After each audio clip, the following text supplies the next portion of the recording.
जय हिंद दोस्तों, नमस्कार। बात कर लेते हैं आज के दिन भर की सारी बड़ी खबरों की, जहां सबसे पहले आपको बताएंगे दोस्तों 10 फाइटर जेट, 5 युद्धपोत और 3000 रूसी सैनिक। जी हां दोस्तों, रूस अब भारत में भेजेगा अपने सैनिकों की, करेगा तैनाती। दोस्तों बताएंगे दस्तावेज हुआ जारी। क्या है सबसे बड़ी खबर ऐसे समय में जब वर्ल्ड ऑर्डर ही बदलता दिखाई दे रहा है दोस्तों, जहां लगातार अमेरिका पाकिस्तान और चीन के साथ संबंध स्थापित करता जा रहा है, वहीं पर अब रशिया ने भारत के साथ मजबूत दोस्ती का प्रमाण जारी कर दिया है। दोस्तों बताएंगे क्या है इस खबर का मतलब। तो वहीं सबसे बड़ी चौंकाने वाली खबर आपको बताएंगे, लेबनान इजराइल के बीच हुए 10 दिनों के सीज फायर के लिए ईरान ने भी हॉर्मुज को पूरे तरीके से खोल दिया था, लेकिन अब जो जानकारी आई है, हॉर्मुज को ईरान ने कर दिया बंद और लगातार दोस्तों गोलीबारी की है। इसमें सबसे बड़ी चौंकाने वाली बात की भारतीय टैंकरों पर बड़ा अटैक किया है दोस्तों, ईरान ने वापस लेना पड़ गया रास्ता। बताएंगे हॉर्मुज में ईरानी प्रतिबंध के बीच हुई इस गोलीबारी ने पूरे क्षेत्र को हिला दिया, लेकिन भारतीय टैंकरों पर क्यों अटैक किया ईरान ने, ये सबसे बड़े सवाल है दोस्तों। देंगे इसी का आपको जवाब। और जब खुल गया था 10 दिनों के लिए हॉर्मुज, तो क्यों फिर इसको बंद किया दोबारा से ईरान ने? ऐसा क्या हो गया दोस्तों कि 24 घंटे भी नहीं हुए और फिर से हॉर्मुज को बंद करना पड़ गया। वहीं अपने देश में बड़ी आतंकी साजिश हुई नाकाम, महाराष्ट्र, उड़ीसा और बिहार से 4 आरोपी गिरफ्तार। दोस्तों कैसे अपना भारत रिमोट कंट्रोल बम से बच गया, बताएंगे। भारत को दहलाने की बहुत बड़ी साजिश थी इन आतंकवादियों की। एक से एक बेहतरीन जानकारी विस्तार से आपको बताने वाले हैं, बस आप वीडियो के लास्ट तक बने रहिएगा। और खबरों में आगे बढ़ने से पहले अगर आप भी मानते कि भारतीय टैंकरों पर हमले बर्दाश्त नहीं किए जाएंगे और ये कोई लॉजिक नहीं हुआ इन टैंकरों पर अटैक करने का, और भारत रशिया की दोस्ती बेहतरीन थी, है और रहेगी, तो वीडियो को लाइक करके चैनल को सब्सक्राइब करके बेल आइकन दबा के कमेंट में जय हिंद अवश्य कह दीजिएगा। बात करते हैं पहली सबसे बड़ी खबर की, जहां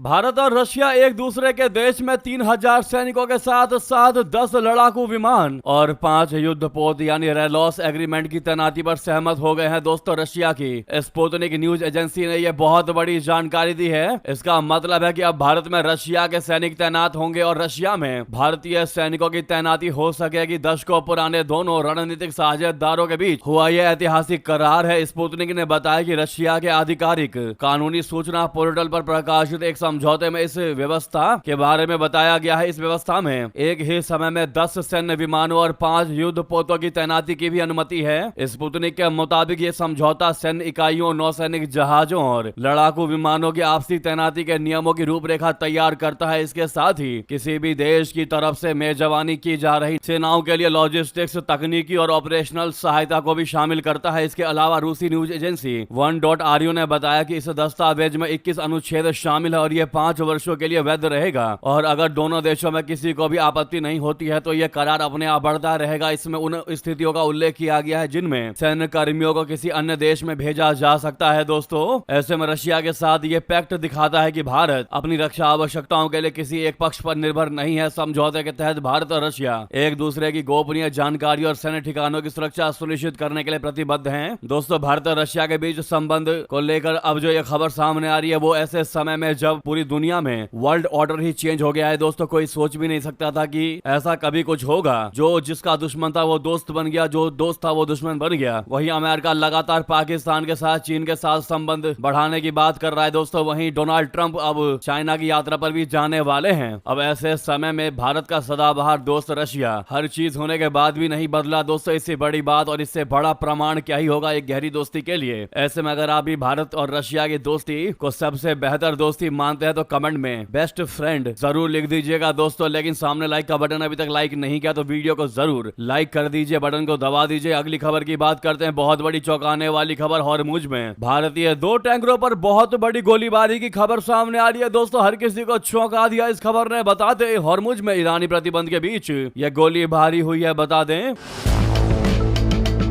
एक जहाज ट्रैकर ने बताया है कि ईरान के रिवॉल्यूशनरी गार्ड की ओर से गोलीबारी की खबरों के बाद 2 भारतीय जहाजों को हॉर्मुज जल डमरू मध्य में अपना रास्ता बदलना पड़ा। रिपोर्ट्स के मुताबिक ईरानी नौसेना के हमले के बाद 2 भारतीय जहाजों को हॉर्मुज जल डमरू मध्य से पश्चिम की ओर पीछे हटने पर मजबूर होना पड़ा। रिपोर्टों में यह भी कहा गया कि इन जहाजों पर भारी गोलीबारी की गई, यानी इन भारतीय जहाजों पर बहुत बड़ा अटैक हुआ है दोस्तों। इन जहाजों में से एक भारतीय ध्वज वाला VLCC सुपर टैंकर है जिसमें 20 लाख बैरल इराकी तेल लदा हुआ है। इससे पहले United kingdom maritime trade operations यानी यूकेएमटीओ एजेंसी का कहना है कि उसे एक टैंकर पर गोलीबारी की रिपोर्ट मिली है। एजेंसी के मुताबिक ये गोलीबारी ईरान के रिवॉल्यूशनरी गार्ड कॉर्प्स यानी आईआरजीसी से जुड़ी 2 गन बोटों द्वारा ओमान के उत्तर पूर्व में 20 नॉटिकल मील की दूरी पर की गई थी। यूकेएमटीओ ने अपनी एडवाइजरी नोट में बताया है कि टैंकर के कैप्टन ने कहा है कि दोनों गन बोटों ने बिना किसी रेडियो चेतावनी के ही गोलीबारी शुरू कर दी थी। एजेंसी ने आगे कहा कि पोत और उसके चालक दल के सुरक्षित होने की सूचना मिली है। दोस्तों, ये घटना ऐसे समय घटी जब ईरान ने अमेरिकी राष्ट्रपति ट्रंप द्वारा शुक्रवार को यह कहने के जवाब में जल डमरूमद को पार करने की कोशिश कर रहे जहाजों पर सख्त प्रतिबंध फिर से लागू कर दिया कि ईरानी बंदरगाहों का उपयोग करने वाले जहाजों पर अमेरिकी नाकाबंदी जारी रहेगी। दोस्तों, ईरान की तस्नीम न्यूज एजेंसी ने भी ये बहुत बड़ा दावा किया है। उसके मुताबिक हॉर्मुज जल डमरूमद में आईआरजीसी बलों द्वारा गोलीबारी किए जाने के बाद 2 भारतीय जहाजों को अपना रास्ता बदलना पड़ा, मजबूर होकर वापस मुड़ना पड़ गया। दोस्तों, मुंह ताकती रह गई अमेरिकी नेवी।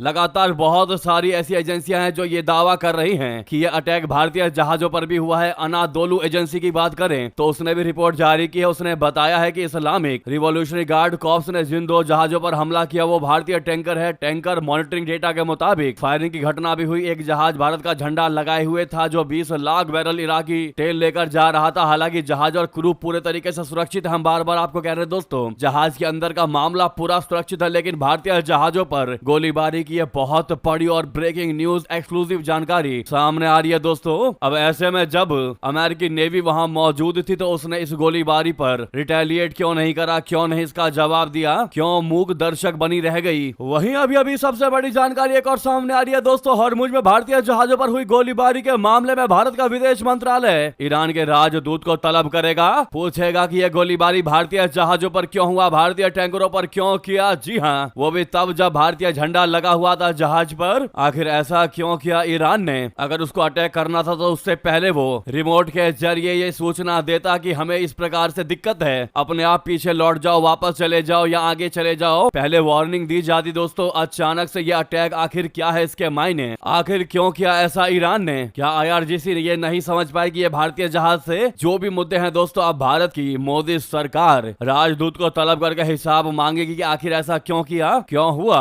वो देखने वाली बात रहेगी। दोस्तों, जो भी जानकारियां सामने आएगी सबसे पहले आपको बताएंगे, लेकिन कमेंट में आप लोग गलत हुआ अवश्य लिखिएगा। दोस्तों, बात यह है कि जब लेबनान और इजराइल के बीच में 10 दिनों का सीज फायर की बात सामने आई, अमेरिका ने कहा कि इनके बीच 10 दिनों तक का सीज फायर लागू हो चुका है। फिर उसके बाद ईरान ने कहा कि चलो अच्छा है, इनके बीच में अब सीज फायर हो गया है, यानी कि अब इजराइल जो है वो लेबनान पर अटैक नहीं करेगा, तो हम भी कुछ अच्छा करते हैं, अब हॉर्मुज को पूरे तरीके से नॉर्मलाइज कर देते हैं, खोल देते हैं, ताकि जितने भी जहाज है वो स्मूथली इस रास्ते से गुजर जाएंगे। लेकिन दोस्तों, सुबह होते होते ईरान को पता चला कि अमेरिका ईरानी बंदरगाहों की नाकाबंदी जारी रख रहा है, यानी वो पीछे नहीं हटेगा, वो यहाँ पर नाकाबंदी अपना बनाए हुए है। ये चीज ईरान को बर्दाश्त नहीं हुई। दोस्तों, उसने कह दिया कि जब तक अमेरिका नाकेबंदी को छोड़कर वापस नहीं चला जाता, हमारे हॉर्मुज क्षेत्र से अमेरिकी नेवी हट नहीं जाती, तब तक हॉर्मुज बंद रहेगा। यानी कि ईरान की यह घोषणा ट्रंप के उस बयान के बाद आया है जिसमें डोनाल्ड ट्रंप ने कहा था कि अमेरिकी नाकाबंदी पूरे तरीके से जारी रहेगी जब तक तेहरान जो है वो अमेरिका के साथ खासकर अपने परमाणु कार्यक्रम को लेकर कोई समझौता नहीं कर लेता। ऐसे में अब ईरान ने कह दिया कि अब हॉर्मुज भी नहीं खुलेगा जब तक अमेरिका पीछे नहीं हट जाता। दोस्तों, 10 घंटे भी नहीं हुए हॉर्मुज को खोले कि फिर से हॉर्मुज को बंद कर दिया गया। लेकिन अब जो जानकारी आई है वो ये कि भारतीय तेल टैंकरों पर भी गोलीबारी की गई है, यानी गोलीबारी उस क्षेत्र में किया गया है, लेकिन भारतीय टैंकरों पर भी किया गया है, जो कि बिल्कुल भी बर्दाश्त के लायक वाली बात नहीं है। दोस्तों, खबर नहीं है। ऐसे में ईरान को जवाब देना पड़ेगा कि उसने भारतीय टैंकरों पर क्यों हमला किया, क्योंकि लगातार बहुत सारी एजेंसियां दोस्तों सेम खबर चला रही हैं कि भारतीय टैंकरों पर भी ये अटैक हुआ है, जो हमने आपको एज अ प्रूफ ये स्क्रीनशॉट दिखा दिए हैं, सारे आप पढ़ पा रहे होंगे दोस्तों शुरू से अब तक। अब आपकी क्या है इस पर राय? दोस्तों, हम आपकी राय जानना चाहते हैं, अवश्य कमेंट करके बताइएगा कि आप क्या कहना चाहते हैं।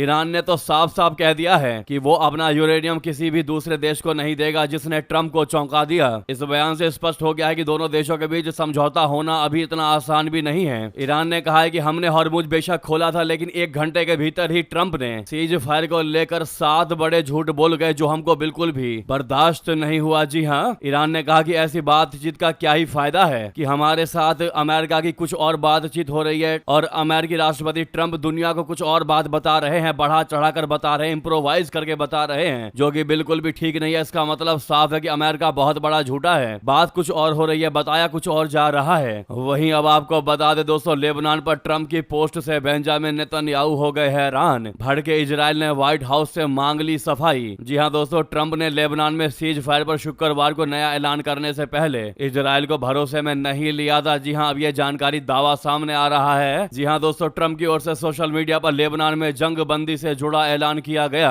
तो इजरायली पीएम बेंजामिन नेतन्याहू हतप्रभ रह गए। इजराइल की सरकार ने कथित तौर पर इसे अमेरिकी राष्ट्रपति का अच्छा कदम नहीं माना है। यहां तक कि इजराइल ने इस पर अमेरिका से सफाई मांगी है। अमेरिकी न्यूज वेबसाइट एक्सियोस ने अपनी रिपोर्ट में यह दावा किया है। एक्सियोस के मुताबिक ट्रंप ने यह ऐलान करके बेंजामिन नेतन्याहू को चौंका दिया कि अमेरिका ने इजराइल को लेबनान में हवाई हमले करने से रोक दिया है। शुक्रवार को ट्रंप ने अपने पोस्ट में कहा कि इजराइल अब लेबनान पर बमबारी नहीं करेगा। अमेरिका ने उसे ऐसा करने से मना कर दिया है क्योंकि ये सब बहुत हो चुका है। सवाल यह है कि इजरायली खुश क्यों नहीं है, तो आपको बता दें, ट्रंप के पोस्ट से नेतन्याहू और उनके सलाहकार हैरान रह गए क्योंकि गुरुवार को अमेरिकी विदेश विभाग की ओर से जारी संघर्ष विराम की शर्तों में इजराइल के आत्मरक्षा के अधिकार को सुरक्षित रखा गया था। रिपोर्ट के मुताबिक ट्रंप की टिप्पणियों पर सफाई के लिए इजरायली अधिकारियों ने व्हाइट हाउस से संपर्क किया, ये पता लगाने के लिए कि क्या वॉशिंगटन ने लेबनान के मुद्दे पर अपना रुख बदल लिया है। इजरायली अधिकारी इस बात को लेकर सवाल उठा रहे हैं कि अमेरिका की ओर से आए गुरुवार और शुक्रवार के बयानों में आखिर इतना डिफरेंस, इतनी भिन्नता क्यों है। तो देखा आपने दोस्तों, उधर ईरान कह रहा है कि अमेरिका दोगला देश है, उससे जो बात करते हैं वो बताता कुछ और है। अब इजराइल भी यही बात कह रहा है कि आखिर अमेरिका ने हमको भरोसे में क्यों नहीं लिया, हमसे बातचीत क्यों नहीं की, जब अटैक रुकवाना ही था तो हमसे पूछते, हम अपनी राय रखते।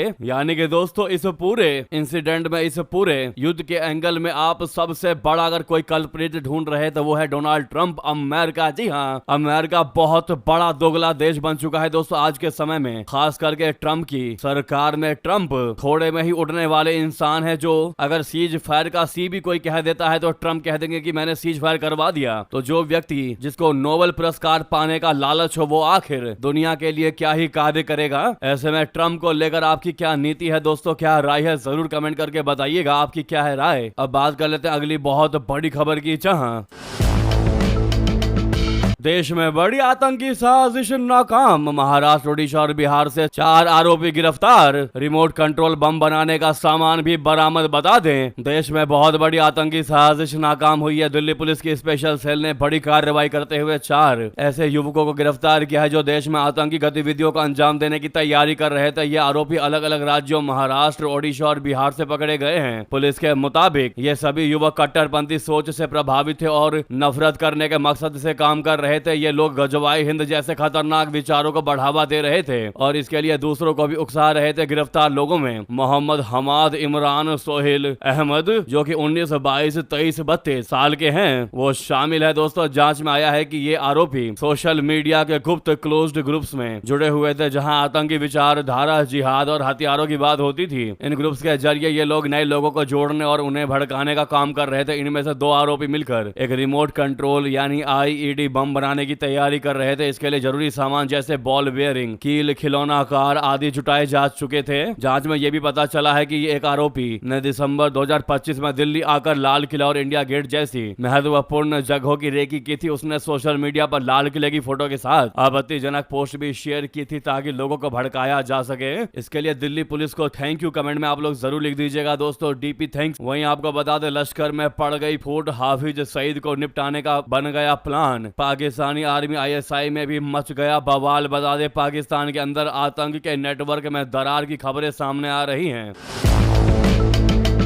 खुफिया सूत्रों के अनुसार लश्कर तैयबा के अंदर नेतृत्व को लेकर बड़ा संघर्ष चल रहा है, जिसके केंद्र में हाफिज सईद का नाम है। सूत्रों के मुताबिक पाकिस्तान के सैन्य और खुफिया तंत्र के बीच भी मतभेद गहराते जा रहे हैं। बताया जा रहा है कि सेना प्रमुख आसिम मुनीर ISI के कामकाज से नाखुश हैं। खासतौर पर 2023 के बाद पाकिस्तान में भारत के दुश्मन आतंकियों की रहस्यमयी हत्याओं और TTP तथा BLA की गतिविधियों को रोकने में विफलता को लेकर उठे सवाल हैं। लेकिन सबसे बड़ा संकट लश्कर तैयबा के भीतर चल रही खींचतान को माना जा रहा है। पाकिस्तान के लिए भी यह एक सिर दर्द है, क्योंकि वही उसका सबसे खास आतंकी संगठन है। आतंकी संगठन जैश-ए-मोहम्मद से ज्यादा उसे लश्कर पर विश्वास है। IANS की रिपोर्ट के मुताबिक इंटेलिजेंस ब्यूरो के एक अधिकारी ने कहा कि लश्कर में संगठन के भीतर कई लोग हाफिज सईद की नेतृत्व क्षमता पर सवाल उठा रहे हैं। उनका मानना है कि 76 साल का सईद अब कमजोर पड़ चुका है और उसे नए नेतृत्व के लिए रास्ता देना चाहिए। सूत्र बताते हैं कि संगठन के नंबर 2 माने जाने वाला सैफुल्लाह कसूरी इस समय सबसे मजबूत दावेदार बनकर उभरा है। 58 साल का कसूरी खुले तौर पर नेतृत्व परिवर्तन की मांग कर चुका है। खास बात यह है कि युवा कैडर का झुकाव कसूरी की ओर बताया जा रहा है। वहीं दूसरी तरफ पुराने और अनुभवी सदस्य अभी भी हाफिज सईद के साथ बने हुए हैं। यही वजह है कि संगठन 2 धड़ों में बढ़ता हुआ नजर आ रहा है और ये धड़े दोस्तों ऑपरेशन सिंदूर के बाद से बढ़ते नजर आ रहे हैं। इनमें हलचल मची हुई है। ऑपरेशन सिंदूर के बाद से इनके अंदर भारत को लेकर काफी खौफ दिख रहा है। वहीं आपको बता दें, राहुल गांधी के घर के बाहर बीजेपी का बड़ा ही जोरदार प्रदर्शन, पुतला भी जलाया गया। CM रेखा गुप्ता समेत कई बड़े नेता शामिल। दोस्तों दिल्ली में राहुल गांधी के घर के बाहर आज बीजेपी नेताओं और कार्यकर्ताओं का जोरदार प्रदर्शन हो रहा है। यह प्रदर्शन कांग्रेस की तरफ से लोकसभा में महिला आरक्षण बिल को सपोर्ट नहीं करने को लेकर किया जा रहा है। इस प्रदर्शन का नेतृत्व खुद दिल्ली के मुख्यमंत्री रेखा गुप्ता और बीजेपी नेता वीरेंद्र सचदेवा कर रहे हैं। उनके साथ बड़ी संख्या में बीजेपी कार्यकर्ता भी मौजूद हैं। इस पर आपकी क्या निजी राय है दोस्तों, अवश्य कमेंट करके बताइएगा। वहीं प्रधानमंत्री मोदी जी आज रात देश को करेंगे संबोधित। महिला आरक्षण पर कर सकते हैं ऐसी बात। ऐसे अटकले हैं दोस्तों कि वो महिला आरक्षण पर बात करेंगे, लेकिन फिलहाल ऐसी कोई आधिकारिक जानकारी नहीं है। सब्जेक्ट पर सस्पेंस बना हुआ है। अगर कोई 8:30 बजे रात के बाद हमारी खबर को देख रहा हो दोस्तों, तो कमेंट में लिखकर अवश्य बताइएगा कि आखिर क्या हुआ था, किन मुद्दे पर PM मोदी जी ने बात की थी। फिलहाल उससे पहले अगर कोई देख रहा हो तो आपको क्या लगता है दोस्तों, किन बात को लेकर आखिर आज 8:30 बजे मोदी जी लाइव आने वाले हैं? क्या लगता है आपको? आप प्रेडिक्ट कर सकते हैं, कमेंट में लिखकर अवश्य बताएगा। लगे हाथ तो वीडियो को लाइक करके इस चैनल को सब्सक्राइब करके बेल आइकन दबा के कमेंट में जय हिंद अवश्य कह दीजिएगा। मिलते हैं अगली बड़ी खबर में। यहां तक बने रहने के लिए आप सभी का बहुत बहुत धन्यवाद, बहुत बहुत आभार। और जाते जाते दोस्तों, जहां पर भी आपका ग्रुप हो, चाहे व्हाट्सएप, X, ट्विटर और फेसबुक, शेयर अवश्य कर दीजिएगा। जय हिंद, जय भारत।